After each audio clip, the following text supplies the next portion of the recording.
Nagbabalik na naman ang inyong tagapaglingkod ng mga balita at pawang katotohanan lamang. Naging mainit nga na usapin sa mundo ng social media. Talaga naman na hindi nga ikawala itong sigating ng Norte dahil nagpakita nga ng katapangan ang mga general at men in uniform laban kay Kuting ng Norte. Dito nga natin makikita na talagang ipinakita nga sa publiko kung gaano nga sila kadidikta na talagang pinaglilingkuran nila ang bansa natin. Ngayon nga ay talagang ang kanilang sinulumpang salaysay nga ay sa naging kataga nila na protect the people of the Philippines, hindi protect the politiko na magnakaw ng kaban ng bayan. Ito nga ang talagang binitawan na salaysay ng mga general, kaya naman ngayon ay talagang magkakaroon nga ng matinding bakbakan kontra men in uniform at sa kampo ni Kuting ng Norte. Maraming netizen ang tila umalib nga sa kampo ng mga general nang sa ganoon ay maipakita talaga ang totoong kabulukan na ginagawa ni Kuting ng Norte. Samantala, ngayon ang kampo ni Kuting ng Norte ay handang araw silang makipagbakbakan at talagang ilabas ang mga ebidensya laban sa mga general na ito na kontra sa kanya dahil daw sila ang tunay na may sala sa bansa at hindi si Kuting ng Norte. Well mga kaibigan, para nga sa karagdagang impormasyon, panoorin nga natin ang buong video. At kung bago ka lamang sa akin channel, huwag kalimutan i-click ang subscribe button at notification bell para lagi kang updated sa ating mga bagong video. At para sa solid viewers natin dyan, maraming salamat sa walang sawang pagsuporta. Ang marami tubig, no? Pero kulang yung tubig. So kanya-kanyang baon, kanya-kanyang gasto sa mga tao. Imagine para lang sa mga future ng bansa natin itong mga tao, nakukuha mo magtiyaga ng gano'n, no? So, paano naman? So, Madam President, please reconsider, no? Sorry parang may mantika ice cream ko. While some people admire yung sinabi mo, wow! Wow! Genius! So, wow! Saywar! Mga ganun ba? Ako, let me be brutally frank. I am not in favor do sa sinabi nyo. In fact, ako naiinis do sa sinabi nyo. No? Kasi, in the first place, Marcos is there. Ayoko nang mansisi eh. Binoto ko yan eh. Pero alam nyo ba talaga kaya I like the tandem. Marcos, Inday Sara. I like the tandem. Yung red and yung green. In fact, kung bumili pa kami ng sweatshirt ng red and green. Nandun yung Sus Mariosep. Hinaway pa namin kung sino. Dahil sa gusto ng iba, si Domagoso. No? Tsaka si Lenny, no? Pero ang gusto ko noon, Marcos Duterte.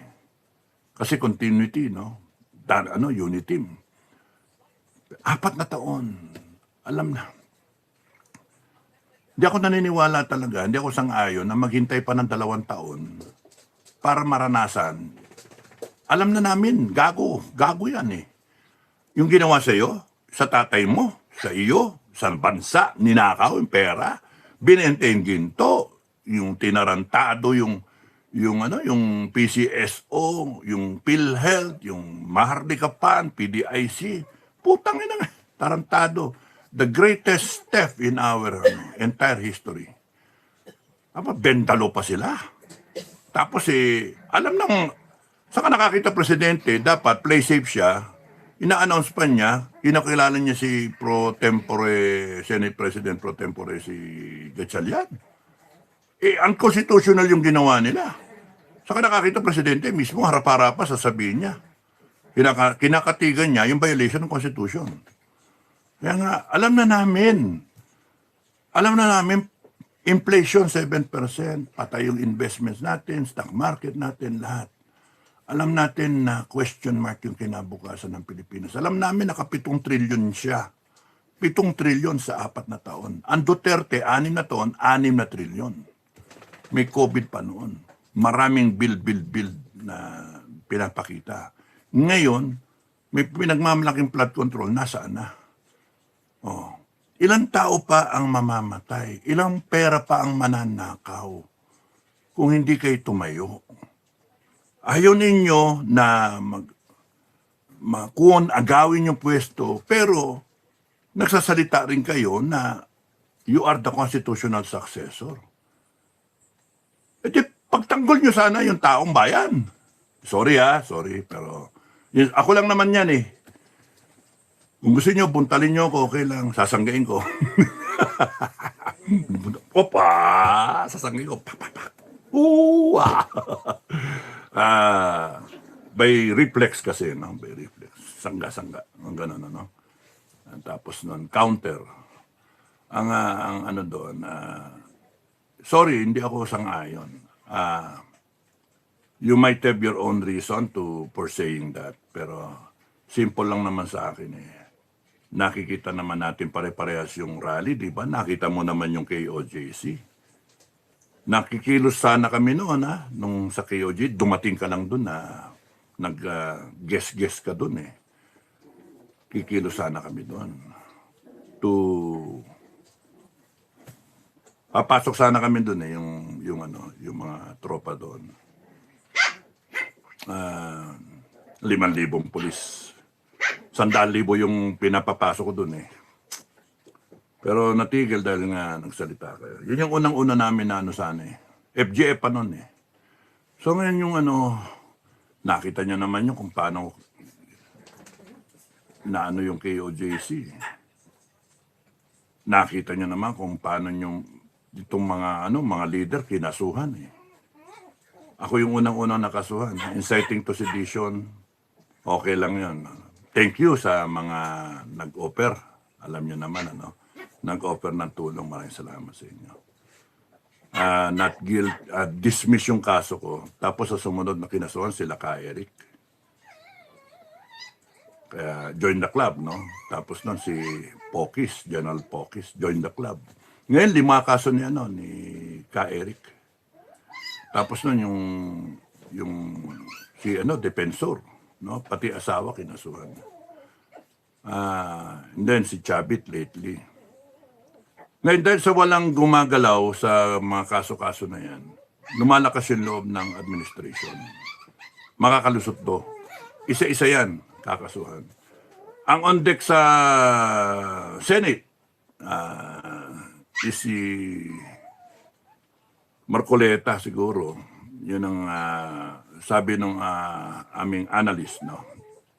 Marcoleta. Then si Joel. Sa huli na yan si Bongo kasi di naman alis yung ICC eh. Talagang isa-isa yan. Si Robin for aiding Bato. So, ano nang gagawin natin? Na supposed to be, may rally daw na June 12 hanggang bukas. No? Pero wala naman akong nababalitan. May nabalitaan ba kayo sa na Sokmed na may rally? Again, rally na naman. Ang comment ko tuloy kanina, anak ng toko naman. Kumukulo na yung sabaw. Kumukulo na yung sabaw. Pinatay pa yung apoy. Alam po siya naman, di ba? Kahit ilaw mo lang yung ayan na yung sabaw, mainit na yung bulalo. Mainit na. Papatayin yung kalan. Diyos ko, Mariosep naman. Tapos, isa-serve mo yung bulalo. Gusto nyo pang subuan kayo. Sorry. Sana naman kanya-kanya tayong kuha na lang na sabaw. Tapos nun, kanya-kanya wala na, self-service na lang tayo. Ang kailangan na naman ng tao yung tap in the back. Tap in the back, okay sa ulo. Oy, good boy. Aw! Good boy. Aw, aw, aw, aw, aw. Oh, good boy. Marami kasing nahirapan. Kaya lumalabas ang tao. Ang punot dulo nito, we are in search of a true leader. Yung punot dulo nito. Sa tingin nyo ba mga kababayan, kayong mga Pilipino, 120 million o kaya 1,000 lang ang mag-iingay? Pero look, pupunta ba kayo sa kalsada if in the first place, Bongbong Marcos is a good leader? Pupunta ba kayo sa kalsada para magsisigaw doon, Marcos resign? If in truth and in fact, he is a good leader. He started off with bangagyan, sabi ni Duterte. He's a weak leader. Pero hindi kayo nakinig kay matandang Duterte, kay Tatay Digong, kay Lolo Digong, hindi kayo nakinig. Binoto pa rin natin. Bakit? Unity team eh. Nandun si Inday eh. Si Idol nandun eh, no? So, nagoyo tayong lahat, pati si Inday, nagoyo eh. Kaya nga humingi siya ng sorry, kaya dinidepensan ko, hindi dapat sisihin si Inday. Wala ka dapat ano yun. Kasi binoto ka ng tao eh, binoto ng tao. Pero para sabihin mo na, I take offense there. Sorry, I take offense. Sabihin mo na, gusto mo ang bawat Pilipino maranasan kung gaano ka walang yayang gago na yan. Puta, teka muna. Binoto namin yan dahil sa unity team eh. Tapos 4 na taon na. Wag mo naman ganon. Sorry ah. Galit ako eh. Sorry. Binoto namin yan. Pero wag na masabihin na gusto mong maranasan ng bawat Pilipinong gaano ka walang yayang gago na yan. Alam namin walang yayan. Kaya nga gusto namin tanggalin, palitan yung gago na yan eh. Now you say na kailangan hindi kita inaaway, Madam President. Hindi kita inaaway. Sinasabi ko lang ngayon sa lobbying ko. Kasi yung iba hindi magsalita eh. Di ako na lang magsalita. Anyway, wala naman akong nahabol na posisyon. Hindi naman ako tatakbo na eleksyon eh. At least okay na ako. Magalit kayo sa akin. Okay lang magalit kayo sa akin. No one will dare na speak to you that way eh. So ako na lang. Hindi ako sangayon doon sa sinabi nyo. Because we are in search of a leader. In the first place, the people will not rally if the president is a good president. Nakita namin kung paano ka lapastanganin yung gago na yan. Nakita namin paano yung pamilya mo tinatarantado niya. Nakita namin si Tatay Digong binayolate yung sovereignty ng Pilipinas. Ginago yung sovereignty ng Pilipinas. Pinadala doon. Para lang eliminate, para to weaken you. And then pinuntirya ka. Binanatan ka na 125 million. Kung ano-ano, putang ina, nakakalalaki. Kasi tingin sa iyo, babae, hindi, kaya mo naman yan, you know. Kaya mo i-depensahan yung sarili mo. Kaya nga lang, ang hindi ko hindi ko gusto, is yung, you will say na, gusto mong maranasan ng Pilipino, kung gaano ko walang yayan. I take offense there because, nararanasan na siya ng Pilipino ngayon, 4 na taon na. Ninakaw yung pera, delikado tayo maggera sa China, sinubo yung mga bases natin, meron pang binigay na lupa para sa tech companies, etc., etc. 4,000 acres ba yun? Walang renta. TY, binenta tayo, binaboy lang ng institusyon. Meron ka bang masabi institusyon na matino pa? Binaboy na tayo. Tapos 2 taon pa. Ang tawag ng tao ngayon na, kaya nga nagrarally ang tao, nagsasapalaran ng tao, kaya nilalabas yung sa lobby nila. Kasi palpak yung leader. Ang gusto namin, yung susunod na. Yung sinasabi mo, ikaw yung constitutional successor. Pero this is not about delicadeza and all that. Tapon mo sa toilet yun. Not about delicadeza. This is about survival of the Filipino people. Survival of our country, future generations. Yun yung usapin. Hindi na pwede dito yung nice guy, keme, ganon, decente, delikadesa. Yung mga kalaban nga, walang delikadesa mga yan eh. Mga walang nga eh. Bendalo nga eh. And then you will try to be that decent. The call is to stand up and save the country. Save the people. Because the people feeling nila is they cannot last another day, another week, another month of this kind of government. And you are there. You're the constitutional successor. And if you hear from people around you, groups around you, you did well, madam, you did well. That's bullshit. Kulang kayo, i-assess ninyo yung situation. You're waiting for 2028, mauubos lahat ng... Tayo na. Mauubos lahat. How sure are you na makakatakbo ka sa 2028? How sure are you mananalo ka 2028? When people right now might perceive you also as a weak leader. Ay, sorry, ako lang magsasalita para hindi masabi ng iba. ako na lang, magalit kayo sa akin. Anyway, the problem here is survival of the country. So, ang punot dulo nito is that we have an incompetent leader. And the people are hoping that the incompetent leader will be replaced by a God-fearing, people-oriented, progress-oriented leader. Yun, ikaw yun. Madam President, ikaw yun. So, we do not want a reluctant leader yung alanganin. Ang gusto namin yung leader na sa isang bagsak pa lang, alam na niya yung tao nangangailangan ng tulong. Well, nasa inyo yun kung ayaw ninyo. Ang sa akin, nagagalit ako kasi you might be perceived as a weak leader or a reluctant leader or a leader who doesn't care about the people.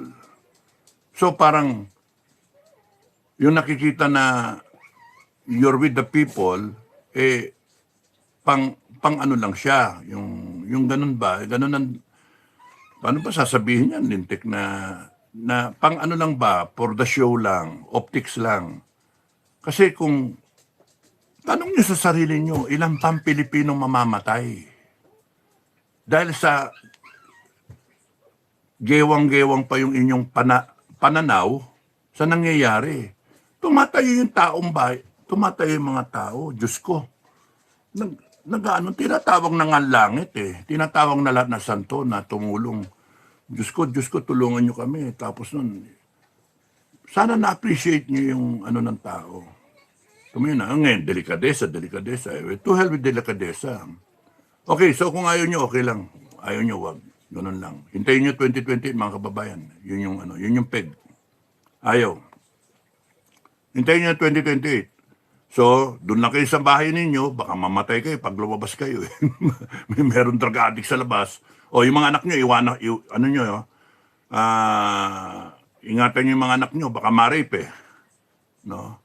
Kasi, ingat kayo sa mga sa mga adik-adik. O, ingat kayo doon sa mga pagbili ng bigas, baka may styro. O, magtipid kayo dahil sa taas ang bilihin That's the point, Madam President. How long can the people endure? And you're asking them to endure 2 more years. Ano yung gagraduate si Marcos ganyan and get away with it? And may usapin niya na pagka sa SONA niya, babanatan nila ng charter change. Constituent Assembly. So may timetable sila. No? May timetable sila na pagka yung Senate makuha nila. Now, kung kunyaring bonus na lang ma-impeach ka, Madam, kung hindi ka ma-impeach, thank you. Pero kunyari, ang ano nila is yung investigation. Ayaw nila maimbestigahan yung katotohanan, kaya patay dito yung mga Marines, yung mga sinasabi. Sinisiraan na nga sila Tinitira na nga Hindi pa nga nakapagsalita, tinitira na. Titirahin dito si Marcoleta. Kasi siya yung masigasig sa Blue Ribbon Committee. Siya yung masigasig. Tanggalin mo sa Marcoleta sa equation o sino pa. Matatakot na. Ang pagkakamali niyan, pagka tinira si Marcoleta, yung sa kaso-kaso na yan, mga plunder na yan, para makulong, kalaban nyo iglesia. Kung papalduhin ninyo yung iglesia, ewan ko sa inyo. Pero si Marcoleta, pwedeng tumayo. Kung di siya makatayo, si Alan Peter, tatayuan niya si Marcoleta. Think about it. Kung tumatayo si Speaker for the sake of the institution, God-fearing, nandun yung mga requirement, pwedeng si Speaker, Senate President, SP, Senate President Cayetano, ang pwedeng maging leader ng crisis. Crisis natin yan. In any given situation, if it is inevitable na talagang dapat may tatayo, lumilitaw yon tatayo. That's the theory. That is the doctrine. That is the concept. In any given situation, naambus ka, patay yung opisyal, nararatan kayo, lilitaw dyan yung isang leader. Not necessarily the sergeant. Makita mo yung sarento, patay na. Sarge, anong gagawin natin? Ewan ko. Ewan ko. Makita mo si Cabo, o kaya si PFC. Rise up to the occasion. So may mga ganon eh. In any given organization, in any given situation, when the situation calls for it, a leader will emerge. So ngayon, given the situation ng Pilipinas, we're asking for Inday Sara to stand up for us. But she has categorically said na she's not after the presidency. If you're not after the presidency, why run 2028? Why say na you're ready to be president now? So, merong yun nga, kung hihimayin yun, pangit eh. Kasi lumalabas, play safe, pero ako yung constitutional successor. Parang ganun ang dating. Parang opportunista pa ang dating eh. Pangit eh. So kayo mga nag-iisip ng ganun, wag nyo nang isipin. She has a reason, there's wisdom in it, ganun lang, period. As far as I am concerned, give her the benefit of the doubt. She doesn't want to be the leader now. Gaya na sabi ko, in any given situation, when it calls for it, a leader will emerge. From all of you, Filipinos, a leader will emerge. Yung timing, yung bulong ng langit, yung situation, yung karakter ng tao, upbringing ng tao, biglang lilitaw yan, pak, ayan na. So, ang SFGF, basta may tumayo dyan, doon tayo. Suporta natin because kailangan talaga ng suporta. Kung sino man yan. Could be a senator. Pag tumayo si Marcoleta, suporta tayo. Pag tumayo si Senate President Cayetano, he's the number 3 guy now. Bongbong Marcos, Sara Duterte, Senate President. He's God-fearing. Okay lang. So far, nilalaban niya yung Senado, ibig sabihin nilalaban niya yung interest ng Pilipinas. So okay lang.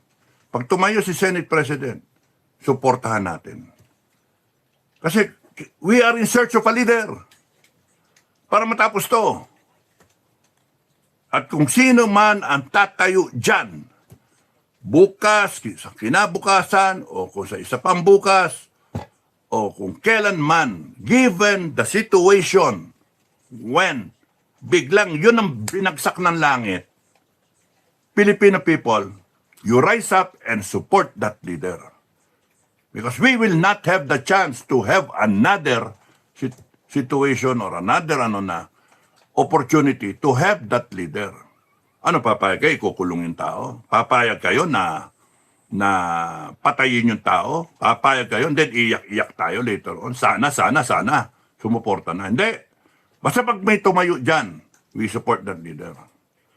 Now, sa usaping constitutional ek na yan, no? Well, I don't know what will happen. Depende kung ano. Anyway, sovereign will tayo eh. Doon na lang natin when we cross the bridge. Sovereign will. Pagka nag-declare ang taong bayan, then yun ang masunod. So kunyari tumayo si Marcoleta, tumayo o kaya tumayo si Senate President, o kaya tumayo bigla si Robin Padilla kasi inakasahan siya na tinulungan si Bato, kakasuhan siya, etc. etc. At naisipan ni Robin Hood tumayo, abe, yun na yun, siya na yun. Kita nyo? In any given situation, pagka meron dyan na puwersa, at dating yung karakter niya, dating nung analysis niya sa situation, etc., tatayo yan. No? Hintayin na lang natin sino yung tatayo. Kesa yung, Madam President, tumayo ka na. Tapos sasabihin, paano kung di lumabas ang tao? Diyos ko, parang oportunista yon ang dating. You trust the people. The people will be there. You do not argue na kung paano hindi lumabas yung tao. Delikado si Inday. Lahat tayo delikado. Lahat tayo. Anong pagkakaiba ng buhay ko, buhay mo, buhay niya, buhay natin, sa buhay ng bise? Lahat tayo delikado buhay. You do not value your life na mas mahalaga kesa sa buhay ng iba. Kaya nga ginagawa to para matapos tong gagong sitwasyon na to, may mamamatay pa sa bahay. The sooner that we finish this, the better it is for us para ma-preemptive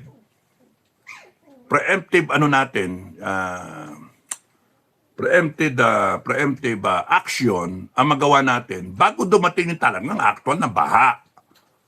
Wala yung flood control Peke, ghost project. So ano pwede natin gawin? Pagka umikot na yung gulong, right away review kung nasaan yung mga delikadong lugar. Therefore, effect mo kagad, meron ka ng protocols para ma-evacuate yan. Lalo na kung yung Pag-asa nag-warning na meron ganun kalakas sa bagyo at babado sa lugar na yon. So, kinakailangan, ready yung mo.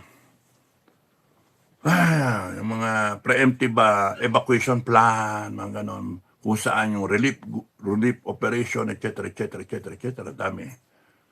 For now, habang makakakuha ka ng budget para isa-isa mo yung mga lintik na flood control na yan. Or, you think of another out-of-the-box solution, imbis na kontrolin mo yung flood, ipunin natin sa isang lugar, itapon natin sa isang imbakan, ibato natin sa abroad, yung tubig lahat, i-process natin, ibato natin doon. So lahat ng kanal natin na yung flood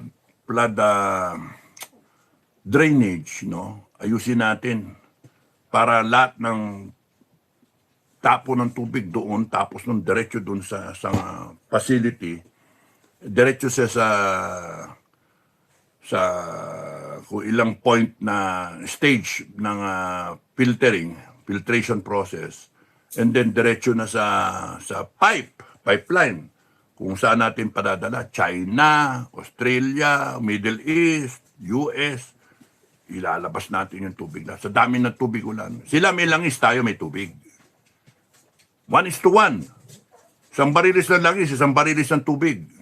Gusto nyo, 5 pa Basta kunin nyo. Ang dami namin tubig baha. Lahat naman ng bundok na yan, tatanggap lahat ng tubig yan. Lahat yan bababa sa ibaba Dekolektahin namin lahat mula sa itaas hanggang sa ilalim. And then, i-connect natin lahat ng mga imbakan ng tubig na yan para pwede nating ipump pataas mula doon sa pinakamababa para malagyan yung mga dam na bumababa pagka summer. Ewan ko, flood control, i-control mo yung flood, saan pupunta? Flood collection. Mas maganda. Anyway, the sooner we do this, the sooner that correct natin tong sitwasyon natin, the better it is for the country to move forward. Walang mamatay. Maiwasan natin may mamatay. Ngayon lang sa rally may mamamatay Kaya nga, nakakainit ng ulo.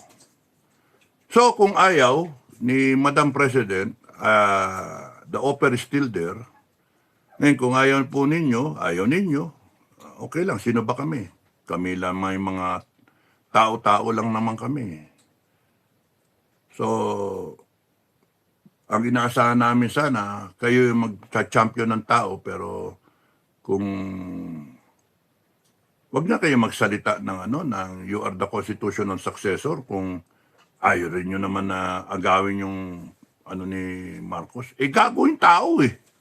Unit team nga kayo, unit team. Kita namin unit team. O ngayon, sana, kung kami ayaw na namin doon sa tao, huwag mo nang protektahan yun. Huwag mo nang yun. Palitan na talaga yan. Gago na yan. Sira ulo. Because kami, inahanap namin leader. We're in search of a leader. And it's an honor that we want you to lead us because ikaw yung nakikita namin na capable. But you do not have the monopoly. Sorry, madam. You do not have the monopoly of being the only leader. Sabi ko, in any given situation, sa armed forces man, sa corporate man, sa corporate o sa government, given a situation na delikado, kinakailangan ng aksyon, matulid na desisyon, aksyon. Kung yung naatasan, kunyari, Secretary Pan Agency, tagirgir, tameme,